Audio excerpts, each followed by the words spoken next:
Aku sebagai seorang muslim meyakini non-muslim itu tidak masuk surga. Tapi apakah kemudian faktanya nanti di akhirat dia benar-benar tidak masuk surga, itu aku nggak bisa klaim. Itu hak prerogatif Tuhan. Tapi berdasarkan informasi yang aku baca dari kitab suci yang menyatakan seperti itu. Karena itu para imam-imam kita, petinggi-petinggi Islam, itu selalu mengajarkan satu kata. Saya benar, tapi mungkin salah. Dia salah, tapi mungkin benar. Jadi relatif tetap kebenaran itu. Kata siapa, saya tidak berani mengkritik habaib ya. Ini banyak komen-komen lucu.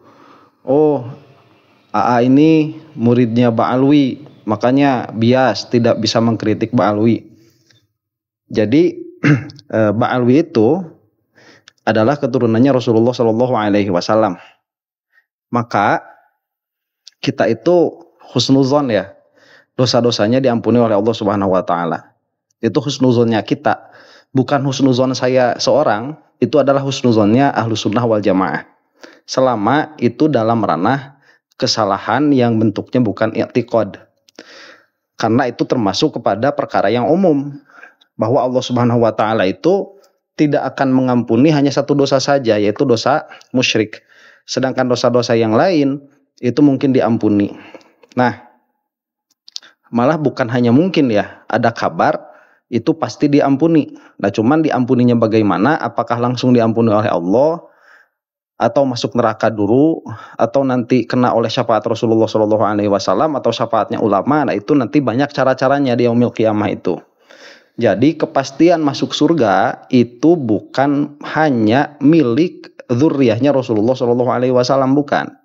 Kepastian masuk surga itu adalah takdir yang sudah ditetapkan oleh Allah Subhanahu wa taala bagi orang-orang yang mati dalam keadaan mukmin, dalam keadaan muslim, tidak menyekutukan Allah dengan satu perkara apapun.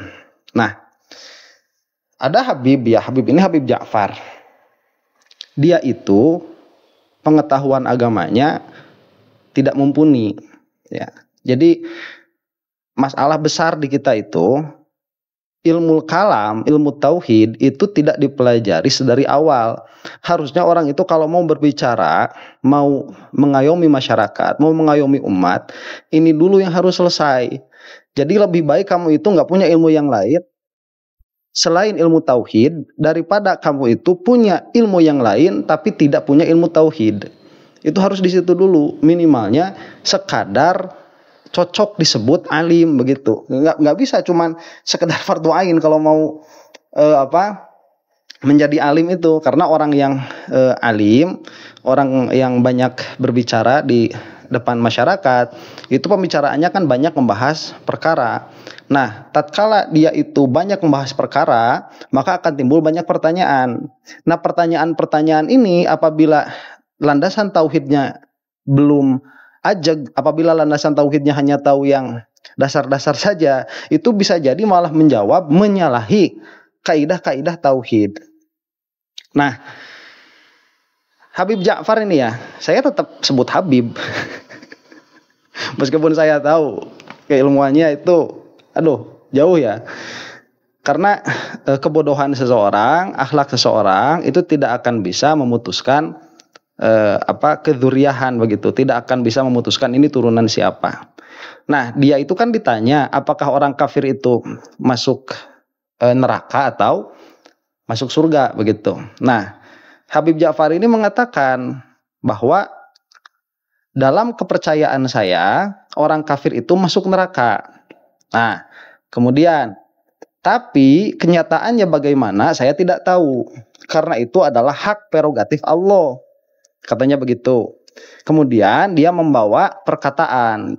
Oleh karena itu para imam kita suka berkata, saya ini benar, tapi kamu belum tentu salah. Kamu itu salah, tapi saya juga belum tentu benar gitu. Jadi kebenaran itu relatif, kata Habib Ja'far ini. Ini perkataan berbahaya ya. Gini dulu nih, ya memang benar ya, yang tidak semua yang dikatakan oleh habaib itu benar. Saya selama ini diam terhadap kritik-kritiknya kelompok Imad kepada habaib karena memang kritiknya tidak kena. Jadi kritiknya itu sama apa? Ya sama oknum begitu, bukan sama oknum lah, memang sama habaib begitu, sama Habib afrodnya yang akhlaknya tidak sama dengan Rasulullah SAW.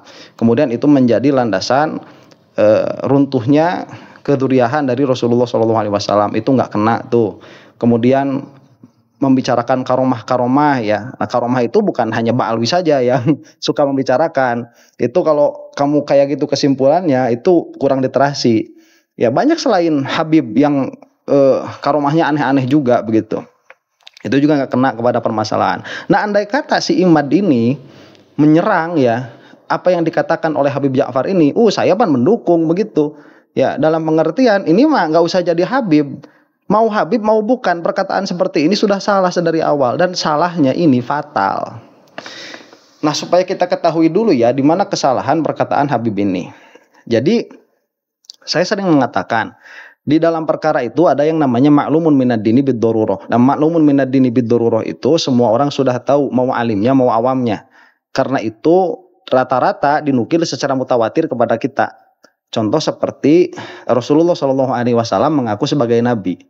Maka kita tidak bisa mengatakan bahwa Rasulullah itu ya dalam keyakinan saya adalah seorang nabi, seorang rasul, tapi kenyataannya saya tidak tahu. Nah, ini bodoh begitu ya. Kalau tidak sekalian aja saya sebut tolol begitu. Ini bodoh dan tolol sekali. Kenapa? Karena ada beberapa perkara yang mana perkara itu bersifat qat'i. Cara memahami perkara yang qat'i itu seperti ini. Saya mempercayai hal itu demikian karena memang kenyataannya demikian. Nah, itu cara memahami yang qat'i itu. Nah, makanya di dalam tauhid itu dibahas dulu qat'iyat, perkara-perkara yang qat'i. Yang diantaranya itu ilahiyat, nubuat, dan sam'iyat. Nah, ini ketiga-tiga perkara ini yang harus diyakini oleh seorang mukmin, yang mana keyakinannya itu idrok waqi', bukan zon, ya, bukan prasangka, tapi melihat realitas. Nah, sehingga dalam perkara-perkara yang ini adalah realitanya seperti itu, kemudian dia itu diberitakan oleh Rasulullah SAW dan kita malah menyangka realitanya tidak begitu, maka sudah disamakan kita itu tidak percaya kepada Rasulullah SAW. Nah, dalam hal ini yang ditanyakan adalah status orang kafir di akhirat. Nah, berarti yang bertanya ini bisa jadi kafir, bisa jadi mukmin. Kalau yang bertanya ini kafir, berarti orang kafir yang percaya bahwa akhirat juga ada. Karena yang percaya adanya akhirat bukan hanya orang mukmin begitu. Agama yang lain pun ada yang memilikinya, diantaranya ya Kristen. Cuman kalau Kristen itu kan bukan dengan jasad ya, itu cuma hanya ruhnya saja. Atau ada mazhab yang lain lah di dalam Nasrani. Bukan itu inti pembahasan saya. Jadi di akhirat itu bagaimana statusnya? Ini sudah tahu semua. Orang-orang yang kafir itu diancam neraka abadan selamanya. Ya. Dalil yang tadi bahwa Allah Subhanahu wa taala itu tidak akan mengampuni dosa, yaitu dosa apa? Dosa syirik. Nah, apakah syirik itu dia vis-a-vis dengan kafir? Saya sudah mengatakan itu adalah umum khusus mutlak. Setiap yang musyrik itu kafir, tapi tidak semua yang kafir itu musyrik.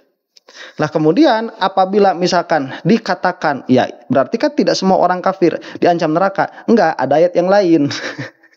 Orang yang kafir itu jelas masuk neraka, ya. Jadi orang-orang musyrik dan orang-orang kafir itu sudah ditentukan neraka. Nerakanya itu selamanya tidak akan keluar.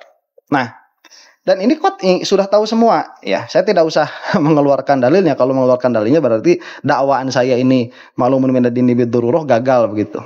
Nah, dengan pengertian apa? Dengan pengertian kamu itu harus mempercayai sebagai idrok realita bahwa realitanya kamu mau percaya mau tidak. Realitanya orang yang mati dalam keadaan tidak beriman kepada Allah sebagai satu-satunya ilah dan tidak beriman kepada Nabi Muhammad SAW sebagai utusan Allah yang itu memberi konsekuensi menerima, meyakini semua yang dibawa oleh Rasulullah SAW dari Allah Subhanahu Wa Taala, maka tatkala dia mati itu adalah awal kecelakaannya dan sampai akhir tidak ada ujungnya, dia akan terus-menerus di dalam kecelakaan. Itu adalah kenyataannya. Mau terima mau tidak, itu adalah kenyataannya. Kamu mau percaya mau tidak, itu adalah kenyataannya. Nah, ini terdengar seperti doktrin. Makanya kenapa harus ngaji kalam? Supaya ini kamu tahu bukan dari doktrin, tapi dari kenyataan. Ini disusun dengan logika-logika yang qat'i. Begitu. Dengan muqaddimah sugro, muqaddimah kubro yang qat'iyat. Sehingga menghasilkan kesimpulan orang yang kafir pada kenyataannya di akhirat nanti mereka itu akan masuk neraka, tidak akan keluar darinya selamanya. Nah, problemnya Habib Ja'far itu di mana? Problemnya Habib Ja'far ini melihat hal itu sebagai perkara yang relatif. Jadi kita itu hanya wajib percaya kepada bahwa orang kafir itu masuk neraka. Adapun kenyataannya bagaimana, itu adalah hak prerogatif Allah Subhanahu wa taala. Ini jawaban sudah loncat-loncat, ya. Jadi kalau misalkan dikatakan siapa yang berhak memasukkan orang ke surga atau ke neraka, itu jelas Allah Subhanahu wa taala yang berhak memasukkannya. Dan siapa yang memasukkannya? Allah Subhanahu wa taala pada hakikatnya, tidak ada yang lain. Itu sudah jelas. Ahlussunnah wal Jamaah posisinya seperti itu. Tetapi Allah Subhanahu wa taala sudah mengabarkan. Nah, itu masalahnya. Ya, yang mana kabarnya ini tidak menerima takwil, dalam pengertian ini soreh secara sorohatan dikatakan begitu oleh Rasulullah SAW dan diterima oleh ulama kalau tidak semuanya begitu ya, sebagai kebenaran yang mutlak. Jadi itu ikhbar anil ghaib. Yang terjadi masalah nanti apabila pada kenyataannya orang yang mati dalam keadaan kafir dengan syarat-syaratnya itu di akhirat nanti masuk surga, akan melazimkan khobar ghaibnya Allah ini dusta, akan melazimkan bohong. Apabila khobar ghaibnya ini dusta, maka akan melazimkan kepada jahlun. Nah, kalau Allah itu subhanallah kena oleh jahlun, akan melazimkan kepada hadis nanti. Kesananya itu biar cepat begitu ya, akan melazimkan kepada hadis. Jadi kamu mengatakan orang mukmin, orang kafir itu belum tentu masuk neraka. Pada kenyataannya itu sama saja dengan mengatakan Allah itu makhluk. Tuh ilmu tauhid bisa sampai situ tuh. Kelazimannya itu. Ya. Jadi hati-hati. Ini termasuk di antara yang harus menjadi perhatian kita ya. Bahwa ilmu tauhid itu, Islam itu didapatkannya sulit. Ya, kalau kita mau tahqiq iman indallah, sulit itu. Nggak cukup cuma dengan mengucap 2 kalimat syahadat. Itu mah cukupnya di sisi manusia. Adapun di sisi Allah Subhanahu wa taala banyak sekali tugas yang harus kita tasdik, itu banyak sekali yang harus kita pelajari, yang harus kita benarkan oleh hati kita. Nah, susahnya ya berislam itu kalau dulu nggak terlalu susah, karena dulu itu hoax tidak banyak seperti sekarang. Ya, jalur informasi tidak semudah sekarang. Sulitnya akhir zaman ini. Jadi meskipun kamu itu sudah ma'rifah, ya, katakanlah ilmu yakin begitu. Meskipun kamu sudah ma'rifah ilmu yakin, kemudian kamu itu i'tiqad tentang Allah, tentang Rasul benar semua, tetapi kita tidak selamat dari keluar dari agama di sisi Allah Subhanahu wa taala. Karena itu bisa terjadi hanya dengan satu i'tiqad yang salah. Itu bisa terjadi hanya dengan satu i'tiqad yang salah. Coba mau bagaimana ya? Misalkan kita itu sudah meyakini, belajar semua, sholat kita yakini wajib dan lain sebagainya lah ya, aurat dan lain sebagainya, itu sudah ditasdik oleh hati kita semua. Tapi ada satu perkara, misalkan kita meyakini bahwa api itu membakar karena dirinya, itu sudah kafir, sudah keluar dari agama itu. Padahal ilmu fikihnya misalkan dalam, kemudian sifat 20 begitu ya, secara ijmali lah dia tahu ya, itu kan nanti sebetulnya cabang dari tidak mengenal sifat 20 sebetulnya. Nah, ini nanti sudah bisa jadi kafir begitu, hanya gara-gara satu i'tiqad saja. Nah, ini jadi Habib Ja'far ini bermasalah begitu ya, dalam hal ini salah begitu. Bisa mengakibatkan jika ditasdik oleh orang-orang, oh berarti ini kan kata Habib, berarti nanti orang kafir juga belum tentu masuk neraka. Itu berapa orang yang dikafirkan itu sama Habib ini begitu ya, Habib Ja'far ini. Saya sebetulnya nggak mau bilang Habib Cuman ya memang maupun salah, andai kata begitu ya, ada Habib yang keluar dari agama, tetap Habib begitu. Tetap zuriyahnya Rasulullah SAW itu nggak bisa apa mengeluarkan dari keadaannya sebagai zuriyahnya Rasulullah ya, kecuali kalau misalkan mati dalam keadaan itu. Ya itu yang mana itu mengeluarkan dari waris, maka secara syariat bisa dianggap sudah bukan keluarganya. Ya kalau mati dalam keadaan seperti itu. Kalau misalkan belum mati dalam keadaan seperti itu kan kita nggak tahu khotimah kayak gimana. Nah, kemudian ada permasalahan juga ini. Dia katakan kebenaran itu relatif. Nah, tidak ada kebenaran relatif itu. Seluruh kebenaran itu mutlak, karena kebenaran itu dia ibarat dari kenyataan. Ya, jadi kalau misalkan kita mau mengatakan nih, manusia pertama itu apa? Apa Nabi Adam atau tidak ada manusia pertama?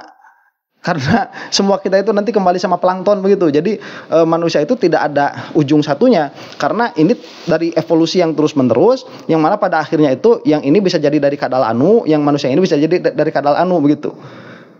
Nah, kenyataannya yang benar cuma satu. Ima yang benar itu teori evolusi, ima yang benar itu Nabi Adam sebagai manusia pertama. Kenyataannya, sejarahnya, faktanya begitu. Faktanya nggak bakalan dua. Maka yang namanya kebenaran itu dia absolut, dia mutlak. Bumi misalkan bentuknya itu bulat atau datar misalkan begitu ya, itu nyatanya cuma satu. Kalau tidak bulat ya selainnya. Itu nyatanya cuma satu.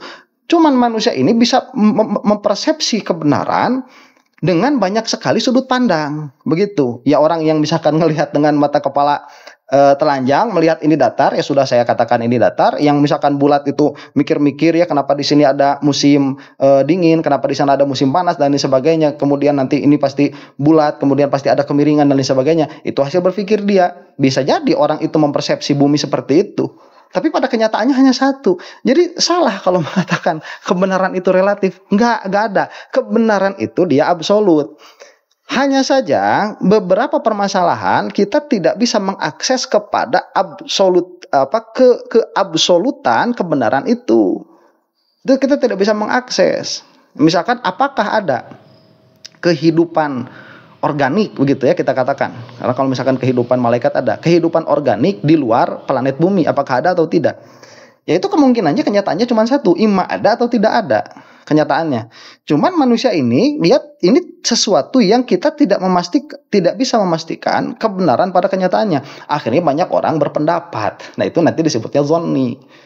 Jadi salahnya itu udah double tuh ya. Udah mengatakan bahwa orang kafir itu belum tentu pada kenyataannya masuk neraka. Yang kedua, kebenaran itu relatif. Kesalahan yang ketiga, dia mengatakan bahwa karena itulah para ulama mengatakan saya benar tapi kamu belum tentu salah, kamu salah tapi saya pun belum tentu benar. Itu dalam hal fikih yang zonni, yang furu', bukan hal usul. Begitu. Ini kesalahan-kesalahannya. Nah, jadi kesalahannya enggak fatal ini kesalahannya. Ya, ini kalau misalkan dibandingkan dengan Habib-Habib yang suka dawir, memang saya nggak tahu lah itu ada apa enggak. Saya emang nggak pernah punya pengalaman jelek dengan Habaib itu. Alhamdulillah. Saya tidak pernah memiliki pengalaman jelek dengan Habaib. Saya nggak tahu. Kalaupun ada 1 juta Habaib yang dawir gitu, subhanallah ya. Saya minta maaf ini. Kalaupun ada begitu seperti itu, ini tidak lebih berbahaya daripada satu kayak Habib Ja'far ini. Ya, Habib Ja'far ini berbahaya kalau seperti itu. Jadi saran saya ya, ini Habib Habib Ja'far ini ya harus belajar lagi. Kemudian perkataan ini harus diralat begitu. Karena kalau tidak masalahnya besar. Ya. Nah, ini mudah-mudahan ada manfaatnya. Wallahu taala alam bisawab. Assalamualaikum warahmatullahi taala wabarakatuh.